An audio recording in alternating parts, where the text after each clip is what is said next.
आपण ऐकत आहात VAG मराठी स्टोरीज आणि सादर करत आहे मिसमॅच लव्ह या कथेचा पुढचा भाग सुरू करण्याआधी प्लीज माझ्या चॅनलला सबस्क्राईब करून घ्या आणि आधीचे पार्ट ऐकले असल्याची खात्री करून घ्या.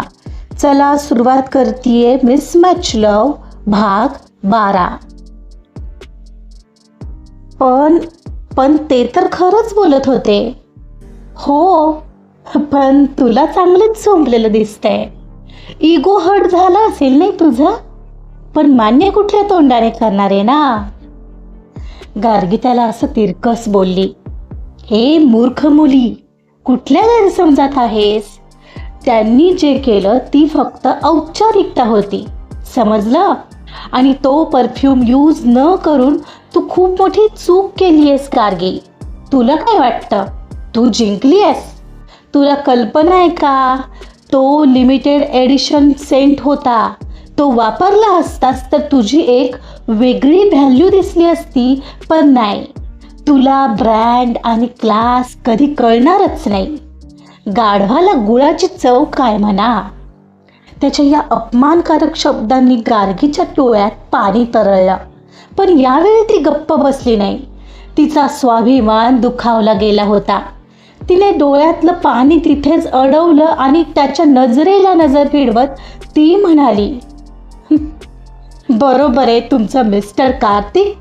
मला ब्रँड आणि क्लास कळत नाही, कारण आमच्या मध्यमवर्गीय जगात कपड्यांच्या किमतीवरून माणसाची व्हॅल्यू ठरत नाही. आणि राहिला प्रश्न परफ्यूमचा, तर अंगावर महागडा परफ्यूम मारून शरीरावरचा वास लपवता येतो हो, पण मनाची आणि विचारांची दुर्गंधी लपवणारा परफ्यूम अजून बाजारात यायचा आहे. त्यामुळे मला क्लास शिकवायच्या फंदात तुम्ही पडू नका. तिचं हे अनपेक्षित आणि तिखट उत्तर ऐकून कार्तिकचा चेहरा रागाने लाल झाला. ती त्याच्याकडे न बघता डोळे पुसून तिथून निघणार होती, तेवढ्यात कार्तिकने तिला अडवलं. आता कुठं निघाली आहेस तोंड वर करून? कुठे म्हणजे काय? मला बुटीकमध्ये जायचंय माझ्या. ए हॅलो, ग्रँडपांनी घरी घेऊन यायला सांगितलंय तुला. मुका त्याने गाडीत जाऊन बस. कार्तिकने रुक्षपणे आदेश दिला. काय? आणि हे कधी ठरलं? तिने प्रश्न केला. कधीच ठरलंय, कळलंय ना आता? मग जा मुकाट्याने बस जाऊन कारमध्ये. अरे पण तुझ्या घरी जायचं ठरलं होतं तर तसं आधी सांगायला काय झालं होतं तुला? मी प्रिपेअर नाहीये आणि माझेही काही डेडलाईन असतात, समजलं ना? तुझे डेडलाईन? Oh really? फालतू फॅशन डिझायनर आणि म्हणे डेडलाईन्स? फालतू आहेस तू, मी नाही काय? हे बघ, हे काही मी ठरवलेलं नाहीये, ग्रँडपांचा आदेश आहे. का फोन लावून सांगू त्यांना की तुमची नात सून यायला तयार नाहीये घरी? हा? कार्तिक रागाने हसला. आणि काय ग, तुला काय वाटतं की मी काय रिकाम टेकडा आहे आणि मलाच खूप हौस आहे का तुला फिरवायची? ही त्यांची ऑर्डर आहे, सो जावं लागेल, कारण त्यांना तुला घरच्यांना भेटवायचंय. त्याच्या या बोलण्याने गार्गीच्या पोटात मात्र भीतीचाच गोळा आला. अरे बापरे, आत्ताच का पण? तोंडातल्या तोंडात पुटपुटत ती म्हणत होती. तिला आता कुठं वाटलं होतं की हे नाटक संपलं, पण आता तर तिला साक्षात त्या वाघाच्या गुहेत जायचं होतं. ती याच भीतीदायक विचारात हरवलेली आणि ती अशी हरवली आहे पाहून त्याने तिच्यासमोर जोरात चुटकी वाजवली आणि तिला म्हणाला, ओ हॅलो, कुठे हरवलीस? जाऊन बस आता कारमध्ये, मी आलो. शंकर, हिला घेऊन कारमध्ये बसव, मी आलोच. ड्रायव्हरला सांगून कार्तिक रुबाबात बाजूला निघून गेला. गार्गी जड पावलांनी गाडीकडे निघाली खरी, पण मनाशी तिला पक्क ठाऊक होतं की हे प्रेस कॉन्फरन्सचं नाटक तर फक्त एक ट्रेलर होता. तिची खरी सत्व परीक्षा आणि खरा संघर्ष तर लग्नानंतर इनामदार व्हिलामध्ये सुरू होणार होता. गार्गी ड्रायव्हर सोबत हॉटेलमधून बाहेर पडली. बाहेर उभ्या असलेल्या त्या काळ्या रंगाच्या चकचकीत मर्सिडीज बेन्झने गार्गीचं लक्ष वेधून घेतलं. तिने आजवर अशा गाड्या फक्त लांबून बघितल्या होत्या, पण आज ती स्वतः त्या गाडीची मालकीण म्हणून मिरवणार होती. मात्र त्यातील श्रीमंतीचं तिला जराही अप्रूप वाटलं नाही. उलट काळ्या काचा असलेली ती बंदिस्त गाडी तिला एखाद्या चालत्या फिरत्या पिंजऱ्यासारखी भासत होती. कार जवळ येताच ड्रायव्हरने अत्यंत अदबीने मागचा दरवाजा उघडला आणि तिला आत बसायला सांगितलं. ती मुकाट्याने आत जाऊन बसली. तिने अजून स्वतःला सावरलंही नव्हतं, तोच काही वेळात फोनवर कोणाला तरी सूचना देत कार्तिक हे तिथं आला आणि तिच्या बाजूला येऊन बसला. गाडी सुरू झाली आणि ती शहराच्या गर्दीतून सुसाट वेगाने इनामदार विलाच्या दिशेने धावू लागली. बाहेर दुपारचं ऊन मी म्हणत होतं, पण गाडीत मात्र एसीची सुखद आणि थंड हवा होती. तरीही त्या थंड हवेत गार्गीला मात्र गुदमरल्यासारखं होत होतं, कारण त्या दोघात एक विचित्र आणि अस्वस्थ करणारी जीवघेणी शांतता पसरली होती. ती शांतता इतकी जड होती की गार्गीला स्वतःच्या श्वासाचा आवाजही मोठा वाटत होता. कार्तिकने गाडीत बसल्या बसल्या आपला टॅब उघडला. त्याच्या बोटांची स्क्रीनवरची वेगवान हालचाल आणि चेहऱ्यावरचे कडक भावशून्य भाव सांगत होते की त्याच्यासाठी गार्गीचं अस्तित्व त्या गाडीच्या लेदर सीटपेक्षा जास्त काहीच नव्हतं. त्याने एकदाही तिच्याकडे वळून पाहिलं नाही. इकडे गार्गी खिडकीबाहेर शून्यात नजर लावून बसली होती. खिडकीच्या काचेतून मागे पळणारी झाडं, इमारती आणि माणसं बघताना तिच्या मनात विचारांचं काहूर माजलं होतं. मघाशी झालेला सगळा प्रकार, तो साडीचा अपमान, मीडिया समोरचं ते खोटं हसू आणि आता हे बळजबरीचं नातं, हे सगळं तिच्या मनाला आतून कुरतडत होतं. कसं होणार माझं पुढं? ज्या माणसाला समोरच्याच्या भावनांची कदरच नाहीये, ज्याला फक्त आणि फक्त स्वतःचा इगो महत्वाचा आहे, त्याच्यासोबत 1 वर्ष. हा विचार करत असताना तिच्या अंगावर भीतीचा एक सरसरून काटा आला. अचानक त्या भयानक शांततेचा भंग झाला. गार्गीच्या फोनची रिंग वाजत होती. त्या अलिशान गाडीच्या पिन ड्रॉप सायलेन्समध्ये तिच्या सॅमसंगच्या साध्या फोनची रिंग इतकी विचित्रपणे आणि मोठ्याने वाजली की बाजूला बसलेला कार्तिक जवळजवळ दचकलाच. त्याचं टॅबमधील लक्ष उडालं. त्याच्या कपाळावर असंख्य आठ्या उमटल्या. तिच्या त्या कर्कश रिंगटोनमुळे नाखुशीने त्याने डोळ्यांची उघडझाक करत आपली नाराजी व्यक्त केली आणि पुन्हा त्याचं लक्ष टॅबकडे वळवलं. पण आता त्याचे कान तिच्याकडेच होते. गार्गीचा फोन पर्समध्ये होता. ती पर्समधून फोन काढेपर्यंत ती रिंगटोन सतत वाजत होती. तिने घाईघाईने फोन बाहेर काढला आणि स्क्रीनवर पाहिलं. त्यावर प्रियांशचं नाव झळकत होतं. ते नाव बघताच तिच्या काळजात धस्स झालं. याने आता टीव्हीवर बातमी बघितली असेल का? याला काय वाटलं असेल? ती फोन उचलू की नको या संभ्रमात होती. आता उचलतेस का तो कॉल? कार्तिकची सहनशीलता संपली होती. तो तिला बाजूनेच खेकसला. हो म्हणत तिनं स्वतःला सावरलं आणि कॉल रिसीव केला. फोन कानाला लावत एकदम हळू दबक्या आवाजात ती म्हणाली, हॅलो प्रियांश, बोल ना. पलीकडून प्रियांशचा आवाज आला, पण तो नेहमीसारखा नव्हता. तो आवाज जड झाला होता. त्यात एक खोल वेदना आणि अस्वस्थता होती. गार्गी, बघितलं मी तुला आत्ता टीव्हीवर. गार्गीचा श्वास अडकला. तिला काय बोलावं हेच सुचेना झालेलं. प्रियांश, मी ते जरा, ती काही बोलणार तोच प्रियांशचा कापरा आवाज आला. तू खूप सुंदर दिसत होतीस गार्गी. त्या जांभळ्या साडीत अगदी वेगळीच, कोणीतरी मोठी सेलिब्रिटी असल्यासारखी. तुझा तो लूक, तुझा तो कॉन्फिडन्स, सगळंच भारल्यासारखं होतं. तो क्षणभर थांबला. थँक्स. तिच्या तोंडून तेवढेच शब्द गेले.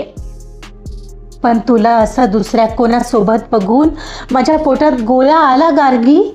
त्या कार्तिक इनामदारच्या बाजूला तू ज्या हक्काने उभी होतीस आणि तो तुझ्याकडे ज्या मालकी हक्काने बघत होता ते बघून क्षणभर वाटलं तू आपली गार्गी नाहीच आहेस. तू खूप लांब गेल्यासारखी वाटलीस ग मला.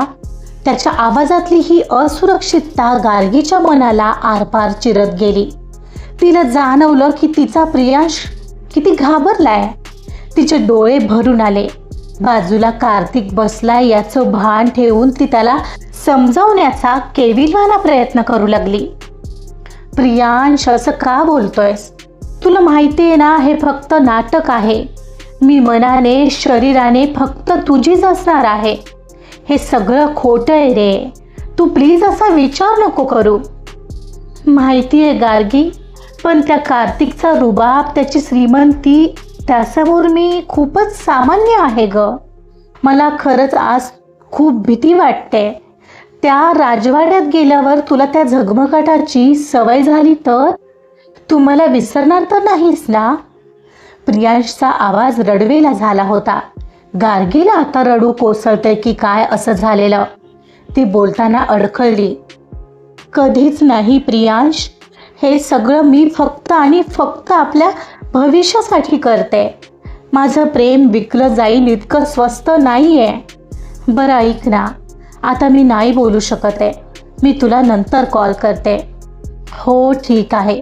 सायंकाळी भेटूया का? हो. एक काम कर, बुटीकमध्येच ये. बोलू तेव्हाच. हो चल बाय म्हणत गार्गीने फोन ठेवला.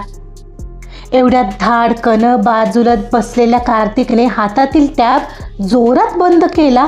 त्या आवाजाने गार्गी दचकली.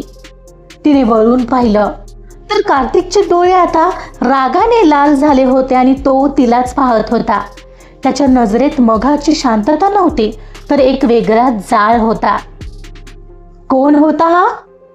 त्याचा आवाज थंड पण तीक्ष्ण होता. कोण म्हणजे? माझा बॉयफ्रेंड. गार्गीने ठामपणे दिलेल्या उत्तरावर तो उपहासात्मक हसला. वा, तुला तर बॉयफ्रेंड ही आहे? हो का? तुम्हाला काही प्रॉब्लेम आहे का? गार्गीने बाणेदारपणे विचारलं. नाही, मला काहीच प्रॉब्लेम नाही आहे. तुला बॉयफ्रेंड असू दे नाहीतर नसू दे, मला काय करायचंय.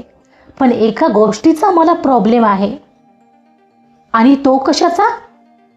अरे हो, माझ्या प्रत्येक गोष्टीचा प्रॉब्लेम तुम्हाला असायलाच हवा नाही का? त्याशिवाय तुमचं समाधान कसं होईल? गार्गीच्या आवाजात उपरोधिक सूर होता. जास्ती बोलू नकोस काय? कार्तिकचा संयम आता सुटला. त्याचा चेहरा मगाच्या प्रेस कॉन्फरन्स सारखा परफेक्ट आणि शांत नव्हता, तर तिथं आता एक अहंकारी आणि मालकी हक्क गाजवणारा बिझनेसमन जागा झाला होता. त्याने गार्गीच्या दंडाला पकडून तिला आपल्याकडे खेचलं. त्याच्या त्या स्पर्शात प्रेम नव्हतं तर एक जरब होती. तुला जरा डोकं आहे का ग? आपलं लग्न होणारे 5-6 दिवसांनी. मी कोण आहे माहिती आहे ना? मी कार्तिक इनामदार आहे. डायरेक्टर आहे मी आणि काहीच दिवसात CEO होईल इनामदार ग्रुपचा. आणि तू आहेस की त्याच्याशी प्रेमाच्या गप्पा करत आहेस? मिस्टर कार्तिक, प्रियांश माझा होणारा नवरा आहे आणि आधीपासून हेच ठरलं होतं आमच्यात. तुम्ही मध्ये आलाय आमच्या. आमचं प्रेम आहे आणि आम्ही लग्नही करणार आहोत, तेव्हा तुम्हाला मध्ये बोलण्याचा अधिकार नाहीये. गार्गी डोळ्यात पाणी आणून पण ठामपणे म्हणाली. हे ऐकून कार्तिक कुचितपणे हसला. प्रेम? याला प्रेम नाही, इनसिक्युरिटी म्हणतात. आणि तुम्ही लग्न करायचं तेव्हा करा. पण गार्गी काही बोलणार तोच त्याने तिच्या हाताला इशाऱ्याने गप्प केलं. आधी माझं ऐकून घे. मला तुझ्या त्या बॉयफ्रेंडच्या भावनांशी काही घेणं देणं नाहीये, नाही तुमच्या लग्नाशी. पण गार्गी प्रधान, एक गोष्ट त्या तुझ्या छोट्या मेंदूत कायमची कोरून ठेव. तो तिच्या डोळ्यात रोखून बघत प्रत्येक शब्दांवर जोर देत पुढं म्हणाला. पुढचं 1 वर्ष तू मिसेस कार्तिक इनामदार असणार आहेस आणि इनामदार घराण्याच्या इज्जतीवर मला साधा ओरखडाही आलेला चालणार नाही. गार्गी त्याच्याकडे संभ्रमात बघत राहिली. म्हणजे? कार्तिकने मागे रेलून बसत पुढे सांगितलं. म्हणजे बघितलंच आहेस ना त्या दिवशी, मी तुझा फक्त हात काय ओढला, ती एक छोटीशी चूक होती, पण त्याची ब्रेकिंग न्यूज झाली. मीडिया गिधाडासारखं माझ्यावर लक्ष ठेवून आहे. आता जरा त्या तुझ्या मेंदूला ताण दे आणि विचार कर. त्याने भुवया उंचावल्या. जर कार्तिक इनामदारची बायको कोणा परपुरुषाला हॉटेलमध्ये किंवा कोपऱ्यात चोरून भेटते हे मीडियाला कळलं किंवा एखादा फोटो लीक झाला तर काय होईल? त्याच्या शब्दातला धोका गार्गीला आता स्पष्टपणे जाणवला. माझ्या कंपनीचे शेअर्स आणि माझ्या घराण्याची इज्जत दोन्ही एका सेकंदात मातीत मिळेल. आणि गार्गी, मी व्यवसायात नुकसान सहन करू शकतो पण इज्जतीत नाही. त्याने पुन्हा एकदा तिच्याकडे वाकून सक्त ताकीद दिली. त्यामुळे हे रडगाणं आणि त्या बॉयफ्रेंडला भेटणं हे सगळं आजपासून बंद करायचं. निदान 1 वर्ष तरी मला ही फालतूगिरी नको आहे. तू त्याच्यापासून लांब राहणार आहेस. जर तू हे कॉन्ट्रॅक्ट मोडलंस आणि आपली बदनामी झाली तर लक्षात ठेव, मी दिलेले सगळे पैसे तुझ्याकडून व्याजासह वसूल करेन. त्याचा आवाज आता जास्तच गंभीर झाला होता. तुझ्या त्या बॉयफ्रेंडचं करिअर तर मी संपवेनच, पण तुलाही या शहरात कुठे तोंड दाखवायला जागा ठेवणार नाही. Is that clear? कार्तिकच्या या बोलण्याने गार्गी सुन्न झाली. त्याच्या शब्दाशब्दांतून त्याची ताकद आणि क्रूरता जाणवत होती. ती एका चक्रव्यूहात अडकली होती. एका बाजूला तिचं प्रेम आणि दुसऱ्या बाजूला हे जीवघेणं कॉन्ट्रॅक्ट. पण ती गार्गी होती. ती इतक्या सहजासहजी हार मानणारी नव्हती. तिने मान खाली घातली, कसा बसा औंढा गिळला आणि पुन्हा वर बघत त्याच्या डोळ्यात डोळे घालून म्हणाली, लक्षात ठेवा मिस्टर कार्तिक, तुम्हीच केलेल्या चुकीची शिक्षा तुम्ही मला विनाकारण देताय, तेही माझी काहीच चूक नसताना. आत्ता मी तसंच वागेन जसं तुम्हाला गरज आहे. पण या सगळ्याचा बदला एक एक करून नाही घेतला ना मी, तर मी नावाची गार्गी नाही. गार्गी आता संतापून म्हणाली, वा, काय धमक आहे तुझ्यात. अजूनही मलाच धमकवते आहेस. पण खरं सांगू, कीव वाटते मला तुझी आणि तुझ्या त्या बॉयफ्रेंडची. काही बिघडवू शकणार नाहीयेस तू माझं, समजलं ना? कार्तिक पुन्हा निर्विकार चेहऱ्याने मागे रेलून बसला. ही तर बस सुरुवात आहे. आगे आगे देखो होता है क्या, म्हणत तो एका कुत्सित स्माईलसह काचेतून बाहेर पाहू लागला. गाडीत पुन्हा तीच भयानक शांतता पसरली. गार्गी खिडकी बाहेर पाहू लागली. तिचे डोळे आता पाण्याने डबडबले होते. आजचा भाग इथंच संपलेला आहे. कार्तिकने प्रियांशला भेटायला मना केलाय, पण गार्गी हे सगळं निभावू शकेल का? कार्तिक खरंच बोलतोय तसंच करेल का? बघूया काय होतंय. गार्गीच्या मुश्किली आणखीन वाढणार आहेत. जाणून घेण्यासाठी ऐकत रहा मिसमॅच लव. कथा आवडत असेल तर प्लीज लाईक करा, सबस्क्राईब करा आणि शेअर सुद्धा करा. Thank you so much.